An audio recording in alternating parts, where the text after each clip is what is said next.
बांग्लादेशी सहाफियों के वफद ने don news के इस्लामाबाद ऑफिस का दौरा किया। पाकिस्तान के दौरे पर आए बांग्लादेशी सहाफियों ने डॉन न्यूज इस्लामाबाद ऑफिस का दौरा किया। इस मौके पर बांग्लादेशी सहाफियों ने डॉन अखबार और डॉन न्यूज टीवी के न्यूज रूम का दौरा करते हुए डॉन मीडिया की सहाफती खिदमत को सराहा। बांग्लादेशी सहाफियों के वफद ने डॉन न्यूज के इस्लामाबाद ऑफिस का दौरा किया। पाकिस्तान के दौरे पर आए बांग्लादेशी सहाफियों ने डॉन न्यूज इस्लामाबाद ऑफिस का दौरा किया। इस मौके पर बांग्लादेशी सहाफियों ने डॉन अखबार और डॉन न्यूज टीवी के न्यूज रूम का दौरा करते हुए डॉन मीडिया की सहाफती खिदमत को सराहा।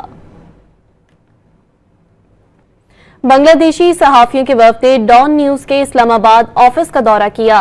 पाकिस्तान के दौरे पर आए बांग्लादेशी सहाफियों ने डॉन न्यूज इस्लामाबाद ऑफिस का दौरा किया। इस मौके पर बांग्लादेशी सहाफियों ने डॉन अखबार और डॉन न्यूज टीवी के न्यूज रूम का दौरा करते हुए डॉन मीडिया की सहाफती खिदमत को सराहा।